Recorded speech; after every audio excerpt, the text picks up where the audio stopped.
Do you believe in alternate universes? You are listening to Delayed Replay. The improvised movie review podcast. Wink. Everything is fine here. We're all fine. Just sit tight and listen to them talk about the movies they definitely saw. Don't delay. We have to listen right away. And we'll go ahead and I'll start the introductions. Cool. All right, I'm ready. I'm ready.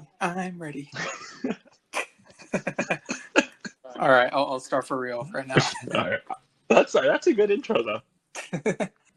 Hello, everybody. Welcome to another episode of Delayed Replay, the podcast where we review the movies that recently came out. I'm your host, Steven Schinder, and this time we're talking about the SpongeBob movie, Sponge on the Run. And with me on this episode is my good friend, Chris. How are you? Howdy diddly doodly, neighborinos. I'm doing pretty good. I know that's the Simpsons, but hey, it's a cartoon. Cartoons work, right? Yeah, I mean, this podcast can go in like many directions. Like on the Wonder Woman 1984 episode, me and my friend Albert went on a lot of DC-related tangents. Well, at least it didn't go from like Wonder Woman to like Lord of the Rings, because I think at some point something like that would happen eventually, but okay.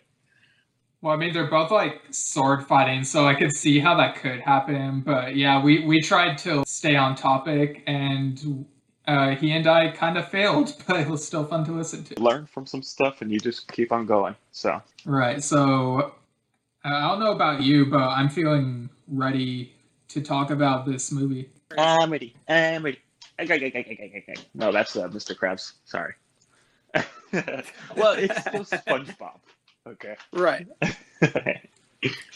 Okay, so let's go ahead and start by talking about our history with watching SpongeBob. So how would you describe how long you've been a fan and your history with watching the show and the previous movies? Well, like a lot of other people, I grew up watching the show, and something about it was just totally different from the rest of its other peers, at the time, what was it? Hey Arnold, Rugrats. Those were great tunes, but SpongeBob was just such a creative show where it broke the rules of logic. Fire underwater or pool underwater. Sometimes SpongeBob has a skull, sometimes he doesn't. It's pretty inconsistent, and I love that about cartoons, is that you don't have to be consistent. There's seems to be a lot of cartoons nowadays that are consistent, but SpongeBob, it draws the elements from a lot of the classic cartoons from the golden age. They were out of whack, and Daffy Duck would be messing with Porky Pig in one tune, and then out of nowhere he'd be messing with Elmer Fudd. So it's just about being unpredictable, and I would say that SpongeBob is pretty unpredictable based on most of the episodes that are out.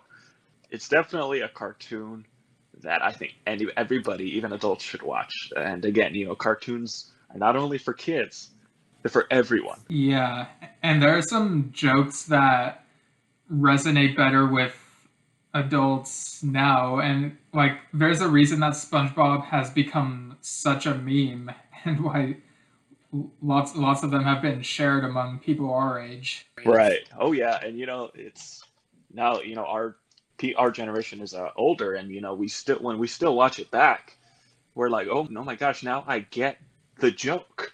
I didn't get that as a kid. It's like, now I know what the hell he was talking about. Like you, I grew up watching SpongeBob, although I think after the first movie, I went through a phase where I was like, I think I'm done with SpongeBob. Like, the movie is a good final thing to watch, and I'll just watch some other shows now. And coincidentally, that movie marked the end of the era when Steven Hillenburg was more heavily involved. And from what I've heard, the episodes that came after that, over the next few years after that first movie, weren't as well received by viewers. No, because he was the creative force behind it. And my understanding, speaking of Steven Hillenburg, was that he made the show so that people were aware that there is life underwater, because he was a marine biologist, and that was the main reason why he made the show, to tell us not to pollute the ocean and throw away a bunch of crap, because eventually it affects the life underwater, which thus affects at some point affects us, because the water is our main source, and if you throw or if you litter all that kind of stuff, plastic and all that stuff, eventually it goes back to us. Yeah. When I watched the second movie, Sponge Out of Water, like you could feel Hillenberg's fingerprints and magic on that one. 'Cause it felt like the classic SpongeBob feel, and like it brought the character back to full form. And even if it wasn't as great as the first movie, it was still a wild ride and also kind of psychedelic. Like I think there's like time travel in that one, right? Yeah, yeah, that one. The elements were pretty creative, actually. The way they blended the 3D and the kind of aspects to it had its own twist. The humor was pretty crude, which is what SpongeBob humor is. Yeah. So, Yeah, it was like really trippy when SpongeBob and Plankton were time traveling to the point where it felt like adult viewers would associate this with like people using substances and seeing a scene like this. And you touched upon the 3D animation. Like that second movie gave us a taste of that, but Sponge on the Run throws us all in on the 3D animation. How did you feel about how it looked here? well, they pull it off very well.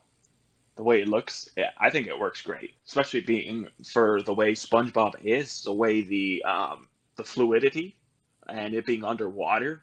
I think it mixes very well, personally. It just makes more sense. Not saying that the 2D didn't make sense before. That that's what defined it. That's what was the baseline. But just seeing it in 3D like this in your face is just it really brings that extra element to life.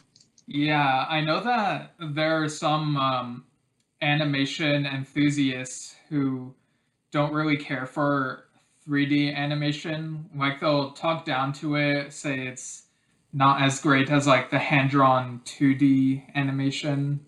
But I think there are legit good shows and movies that use 3D animation, like even Pixar.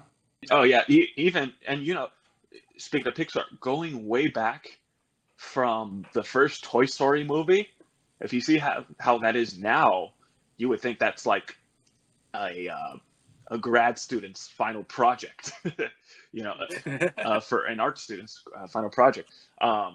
But if you see, even I was watching this video, how a YouTuber was talking about how the hair on the dog in the first Toy Story movie has improved so much. Like you remember, I'm pretty sure you felt the same way when you saw that cat in Toy Story 4.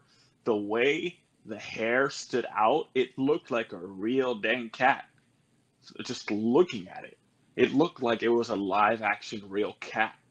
And it's just 3D animation has evolved so much for the best. And for, everything has its yin and yang.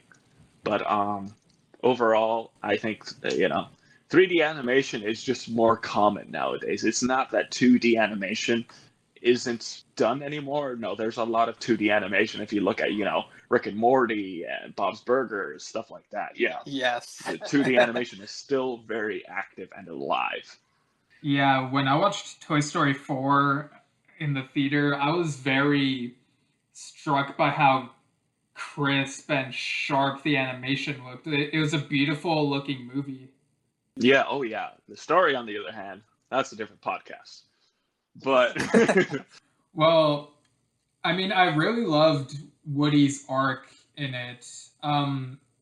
Buzz did seem kind of dumb, but the ending was very emotional for me, so I enjoyed the movie. yeah, yeah. And it's just again going back to the adults and animation thing. I think it was Jon Favreau who directed the the quote unquote live action Lion King. He said that the reason why they remade the Lion King was that he thought it would be more. He thought adults would be able to watch or would be more drawn to seeing it because adults don't watch cartoons. They think, cartoons are for kids. So he wanted to bring that aspect to adults. And again, of course it's not live action. Of course it's animated. I mean, the shots, maybe I read that they got the shots from Disney's Animal Kingdom and just kind of animated a lot of it. But regardless, it's still animated and the lines look real. Yes, but animation is animation, and my point is that adults make animation, so Right, it's for everyone.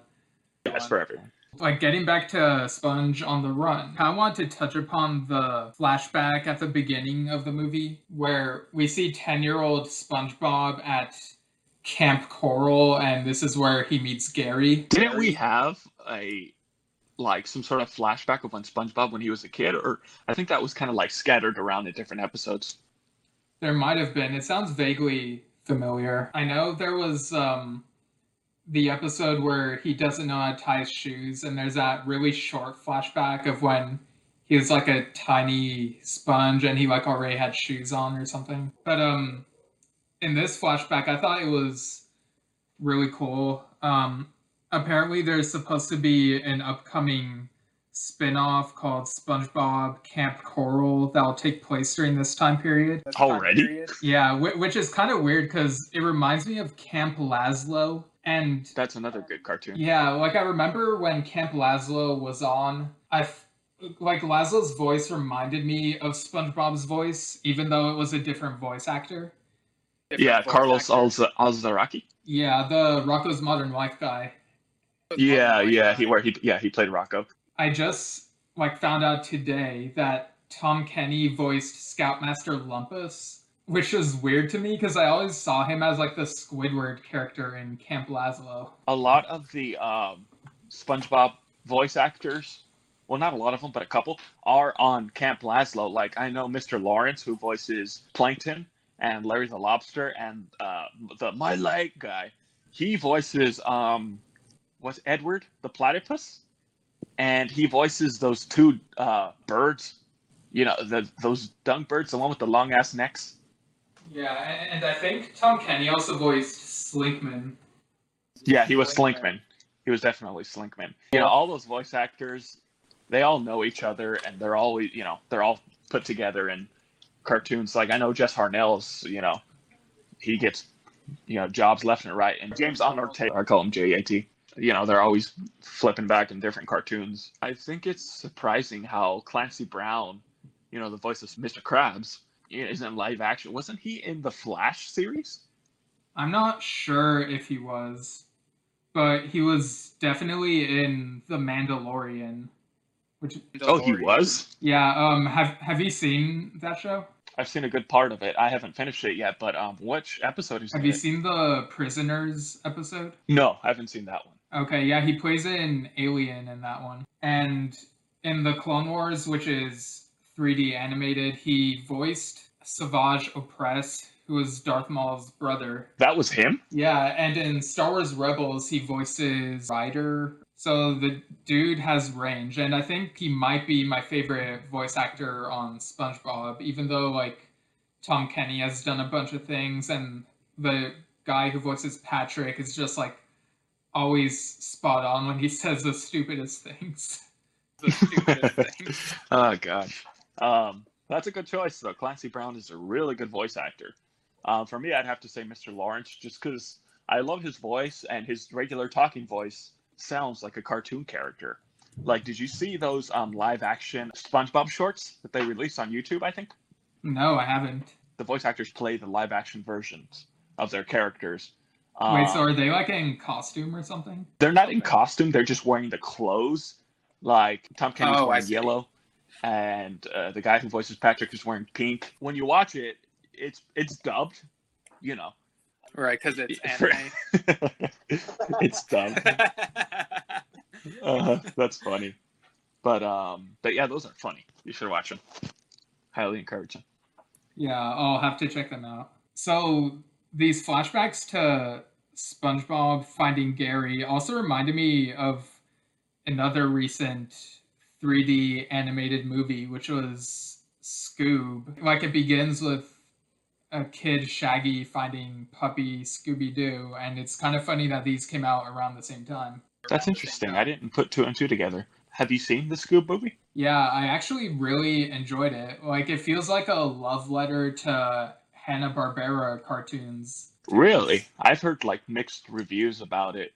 Yeah, I've seen mixed reviews as well, but on the day that it came out, like I was scrolling through Twitter and seeing what people were saying, and it looked pretty positive from what I saw. And I think the movie really does have heart, and so does this SpongeBob movie, because like you see this montage of SpongeBob taking care of Gary and feeding him peanut butter and home cooked meals. And you see like just how much loves him, and it makes it all the more heartbreaking when SpongeBob wakes up one day and sees that Gary is gone, and he feels like his whole world has crumbled down. Yeah, and there was that episode, that special where like Gary leaves. Was it the one where he goes with Patrick? No, that is funny though. That one is funny. Leaves SpongeBob for a cookie. Oh yeah. No, it's a special where Gary runs away or something like that. So, what do you think of the story of SpongeBob overall? Not just the current movie, but the concept of SpongeBob. What do you appreciate about it? You know, as I think about it, SpongeBob is very happy-go-lucky, and to someone who might be cynical or going through some tough times, that might not be as relatable. But the fact that he still hasn't gotten his boating license, right? No, he never had. So it's like even then he's like not like he hasn't achieved all of his goals. What does he say in the movie? He says you don't need a license to drive a sandwich or something like that. That also reminds me of that scene in Good Burger. Oh, gosh, that movie. Yeah, I talked about that with my friend Nathan on the Black Widow episode. You see, I told you things go everywhere in a conversation. Right. But like here it's more fitting because Good Burger was Nickelodeon. So All that, and then a show, Drake and Josh. Mr. Krabs probably wishes he got that Nickelodeon money. And, well, he does have some bank. He's just greedy as hell. Yeah, he'll give used batteries to Pearl for Christmas. Oh, yeah. Which, speaking of which, I thought it was interesting about some sort of concept that someone brought about how each of the characters in SpongeBob represent the 7 deadly sins or something like that. Like Mr. Krabs representing greed. I forget the other ones. This is like some creepy pasta stuff right here. Thing that I totally forget what it was, but that I remember that idea being brought about, which was interesting but dumb, but didn't have anything to do with the story of SpongeBob. Patrick would probably be Sloth, right? Sloth, I would say, yeah. You get the idea. Right. Yeah, I'm sure like every show has had that type of theory, right? Like there's the Ed, Edd and Eddy purgatory theory. Love that theory. It's so creepy. It's so creepy. And then, the Courage the Cowardly Dog one, where, Eustace and Muriel, they became puppets after the great Fuseli. And, the rest he imagined. I'll have to look into that. But who would you say is your favorite SpongeBob character? This is a dumb one, but can I say David Hasselhoff? Just because of like out of nowhere his cameo in the first movie was. Hooray! I'm David Hasselhoff. We're like, what? Like, as a kid, how was I supposed to know where David Hasselhoff was from? Kids didn't watch Baywatch. What the hell? You know? It's kind of like how we get the Keanu Reeves cameo in this movie, right? Like, he plays a tumbleweed sage. It's so random, you know? Yeah, he is the new David Hasselhoff in this film. We've got, like, John Wick in this SpongeBob movie. That's so dumb. Like, it'd be really cool if he has cameos in other SpongeBob stuff after this. Like have him be the new narrator and just watching Bikini Bottom from above. You know, you can hear John Wick saying 3 hours later, or, you know, whatever. like I think there was a John Wick reference. Because, like, this movie is about Gary getting snail napped, right?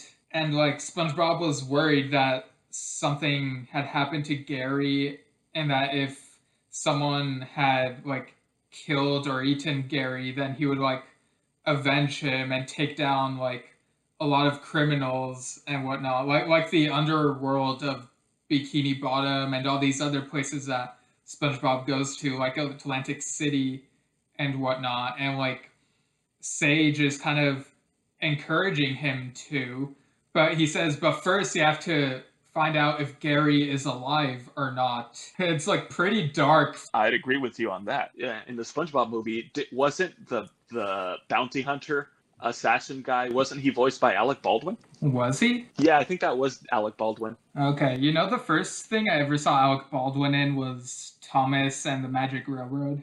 Really?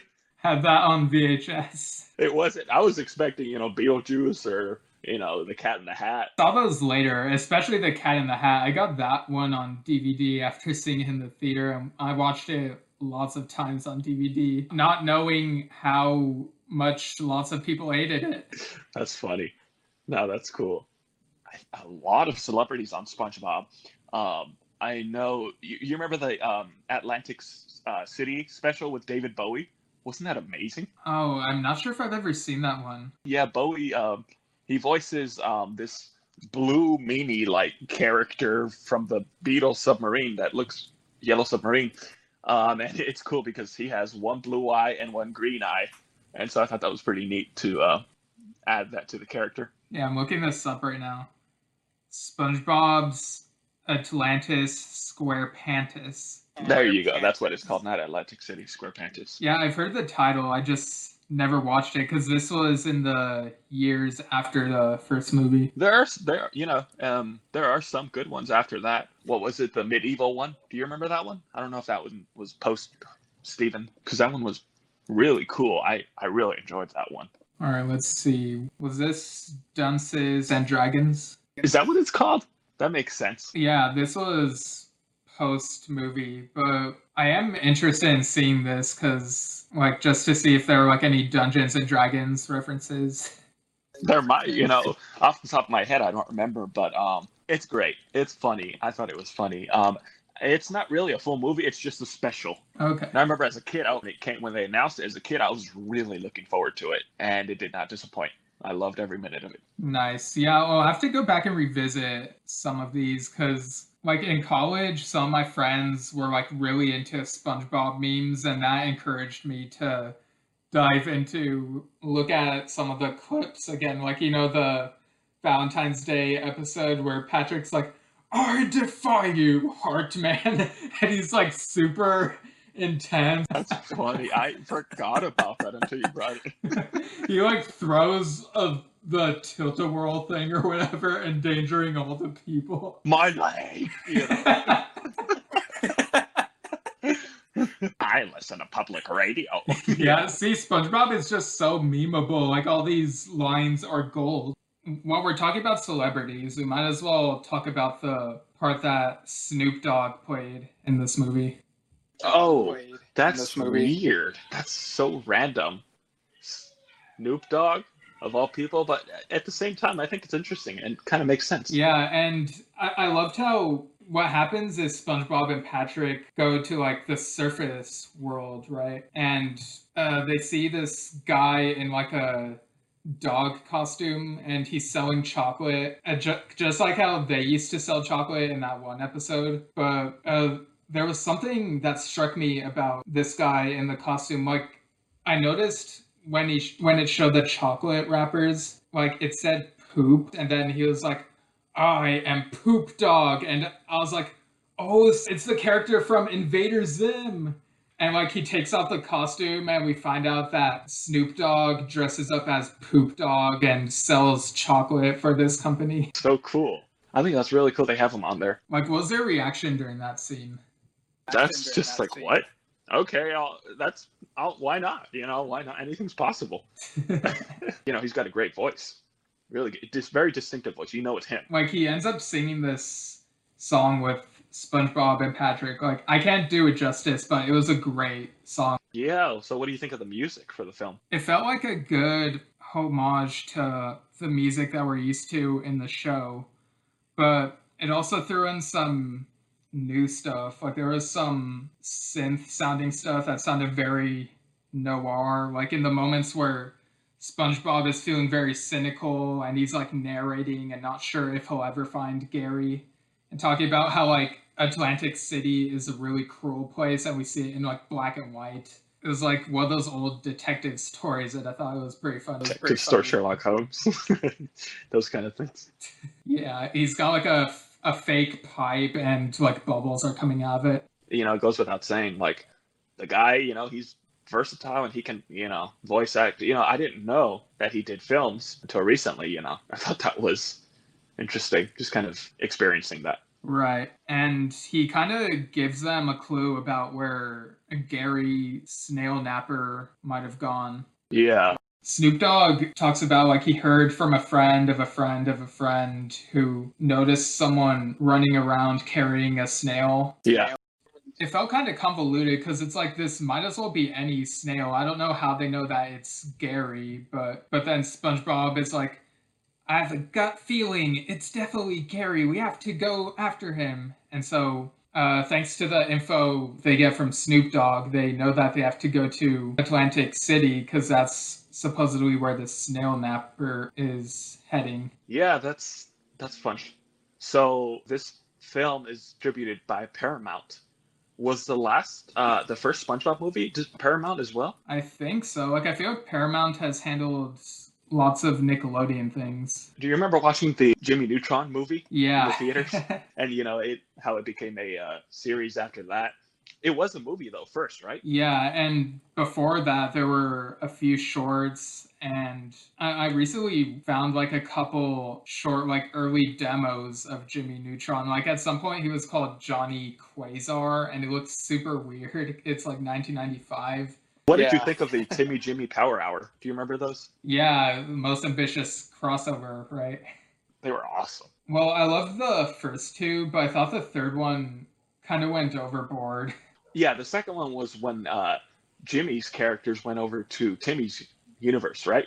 Sheen seeing him and Carl were the weirdest things, but it brought me joy. Like, I remember Sheen yelling, "I have low blood sugar," and he falls off. But yeah, it's really interesting seeing 3D characters that we know are established as 3D into 2D. I just think it's more interesting that way. It kind of makes me wonder, do you think that in this SpongeBob movie they should have shown like Keanu Reeves and other live action characters in 3D animation instead? I feel like, the David Hasselhoff thing, it being, again, the new David Hasselhoff kind of works. I think it'd be weird to see him in 3D animated 3D. I think it works. I think it works live action, seeing his face. Because, adults know who he is. Kids, they would have no clue who he is. So, yeah, he is that new David Hasselhoff. Right, that's fair. Good burger. Yeah, just turn that into a cartoon. Like, or didn't they do the Napoleon Dynamite show? Do you remember that? Yes, I actually loved that show because they could do things that they wouldn't have been able to do in live action. Like just walk underwater like SpongeBob as if it's no big deal. Yeah, that sucks that it had to cancel. Was it Fox Animation, I think? Yeah, that sucks. But I guess people didn't like it because it wasn't as flashy as the movie was, which the movie wasn't even flashy to begin with. It's very campy, kind of dry humor feel, if you know what I mean.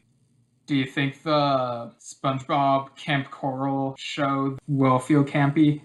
Yeah, you set up yourself up for that one, didn't you? Or Camp Laszlo, Campy Laszlo. What would you say was one of the funniest moments in Sponge on the Run? What was it when they go to the carnival? Oh yeah, that was such a great scene. Yeah, that scene. It's really cool. Yeah, it's the carnival itself is just like awe-inspiring. The art direction is really clean and very in your face. The way the colors blend and everything. I'm looking at the picture right now, so it looks like it's a total different movie in a good way. Yeah, I think that's the Nickelodeon blimp they have right there. That's a little nice homage, which doesn't surprise me. It looks like an underwater Knott's Berry Farm. But yeah, what do you think of the graphics for the film? Like, I thought it was very on point. The 3D animation worked very well, and like it felt like SpongeBob and Patrick were in the live action setting and that the humans were actually there. So do you think it would have the same effect if it was 2D? I mean, we kind of saw that in the first SpongeBob movie, right? And I think in that one, I could kind of feel like, okay, they're obviously not on David Hasselhoff right now. Like, it kind of feels like they're not really there. I can't really explain it. I can kind of see what you mean, how the 2D animation wasn't as real with the live action. Looking back at it, I think it was pretty good, but it wasn't like Space Jam or Roger Rabbit kind of feel. Space Jam. I grew up on that. But I think it was because that was only a small portion of live action and animation mixed together. But no, actually, thinking about it now, the man in the scuba diving suit was underwater too. He stepped on Alec Baldwin's character. Another thing that reminds me of scuba diver. Scuba diver. I mean, it's written. It writes itself, man. What can I say? So yeah, one of the funny scenes in Sponge on the Run, in my opinion, is when they go into this House of Mirrors, and like it's weird because like they're in 3D animation, but when they look at one of the mirrors, they see their 2D selves, and then as they keep going through the House of Mirrors, you get this psychedelic music, and it's like a mix of like excerpts from the Beatles album Revolver mixed with the Doctor Who theme song. And it's like they decided to mix these weird sounding things like Tomorrow Never Knows with like the 60s Doctor Who theme song, and it feels even trippier than the time travel scenes in Sponge Out of Water, the second movie. Right. Speaking of mirrors, House of Mirrors. Do you remember that reminded me of the It Chapter 2, where Bill is running, toward to that kid to help. Did you see It Chapter 2? Yeah. The mirror scene. Vaguely. Well, let's forget I brought it up because it's not very appropriate. All right. So.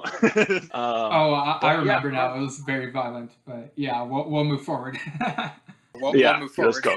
So, what'd you think of the third act when we find Gary and we find out like the snail napper's intentions? I thought it sucked. It really sucked. It didn't make any sense. The whole pipe thing and the discount. What did peanut butter have to do with any of that? It's like, what? I guess like this snail napper was like some shopper, and he thought that by bringing a pipe and peanut butter and a snail to a convenience store that he would get a discount of some sort. Yeah, because like the snail napper is like some fish person, and he thinks that like this is how discounts work in the surface world, but the clerk was like, oh ew, I don't want a snail. Yeah, that's something else. I don't yeah, they could have done better, personally, or not personally. I think everybody agreed with me. I mean, it does feel very contrived. Yeah, forced, out of nowhere. I think people should see it, form their own opinion, especially for the crappy ending. Like SpongeBob and Patrick they beat up this snail napper even after he's like given them back Gary. And I'm not sure if this is a good message for kids to just keep beating someone up even after they've apologized and given back what they've stolen. It's not a good message. It's not. I agree with you. Who does that? If it was rated R, like, they would have gone full John Wick, but they were just trying to do as much as they could while maintaining the rating that they had. Like, the fight felt very forced. I'd agree. But I did kind of like the scene afterward where they return home and, like, SpongeBob has all his friends over at his place. But it was weird to me how they were playing an acoustic version of Sweet Victory on the radio. That was interesting to see. I didn't know you could turn that into acoustic.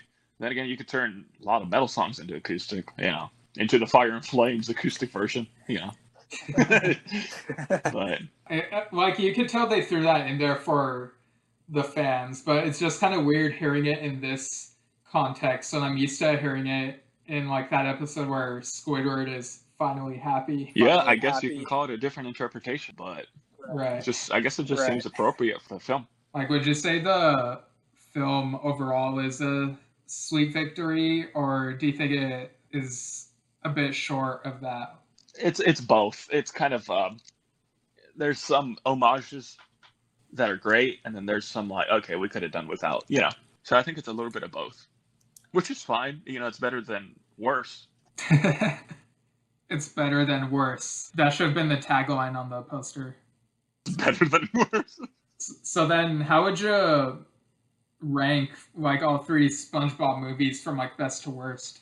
Definitely the first one's the best. I would say On the Run would be second, and then third would be the Antonio Banderas one. Is that Sponge Out of Water? Yeah. What about you? It's kind of different for me. Like, the first one is definitely at the top, and then I think Sponge Out of Water, because I was surprised at how legit good the second movie was, because, like, when the trailer for that came out, it just looked like a superhero movie cash grab, when really that was a smaller portion of the movie. Oh yeah, that's right. And it gave Plankton a bit more to do. The cover for the picture doesn't do it justice. Yeah, and then I think Sponge on the Run would be third place for me, but I still enjoyed it. What'd you say your final thoughts on Sponge on the Run are, and, like, score out of 10? 7.5.3.1. Okay. No, but seriously, 7. C plus. I think a 7 is like a C minus in the American grading system. All right, well, this is a Canadian system. C minus. In England, 70% or higher is an A.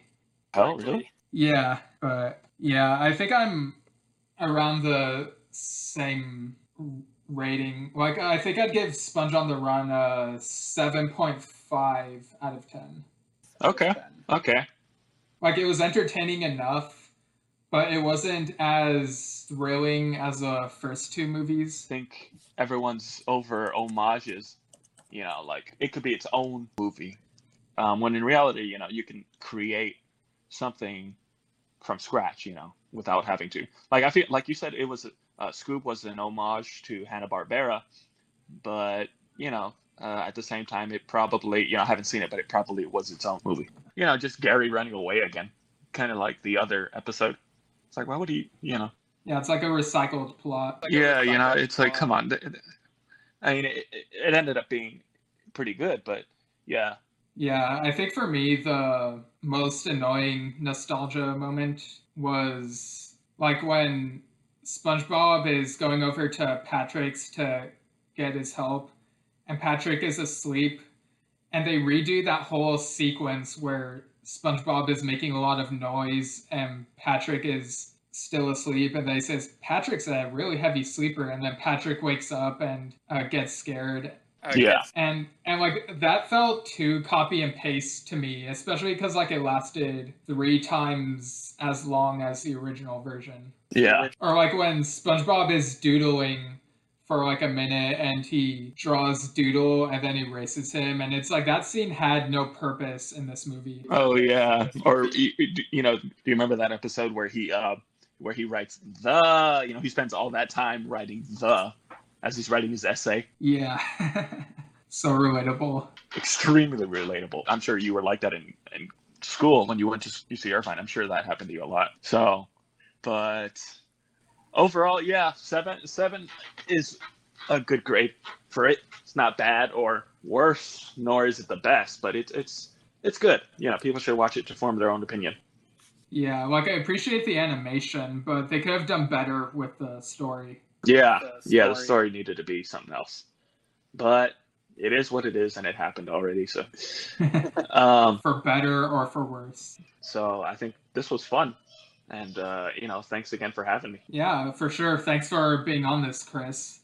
Do you have anything that you'd like to plug? Watch a lot of animation, that's what I would say.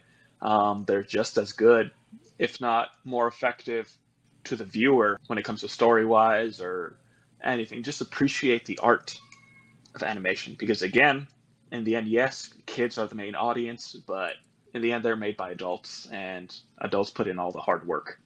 So just appreciate animation and whatnot. Because, there's a lot of cartoons that are made for adults, like we were talking about Rick and Morty or Bob's Burgers. There are some exclusives like, all right, that's for adults. Kids can't watch that. Or South Park. That's its own thing. As a kid, we watched South Park too, and we didn't know what the hell they were talking about. We thought it was just funny because Kenny died or, all this stuff happened. Yeah, I'm in a group called Heirgloom. I play bass. Steven's seen the band before. I do puppetry with a puppet. I draw cartoons. I'm learning animation at the moment. That's basically what I do. Yeah, and I'll go ahead and include links for all of that in the show notes for this so people can check all that out. All right, sweet. Appreciate that. Yeah. So, once again, thanks for having me. Yeah, for sure. And as for my own plugs, I have a fantasy horror comedy novel, Lemons Look Like Rain, which you can find on Amazon. And you can also go to stevenschinder.com, find more info. I'm at Steven Schinder on Twitter and Instagram. Steven Schinder Storytelling on Facebook. And as for this podcast, you can email Delayed Replay with your thoughts on SpongeBob Movie, Sponge on the Run, or any other movies that have been talked about on this podcast. And we might read your thoughts on the show in a Delayed Reply segment. So to do that, just email delayedreplaypodcast@gmail.com. Do it, or John Wick will go after you. That's a real tongue twister. John Wick will go after you. John Wick will go after you. All right. After this, the next episode will be on No Time to Die, which is a James Bond movie. And without further delay, have a good day. Hello? Does anyone have a can opener? Oh, wow.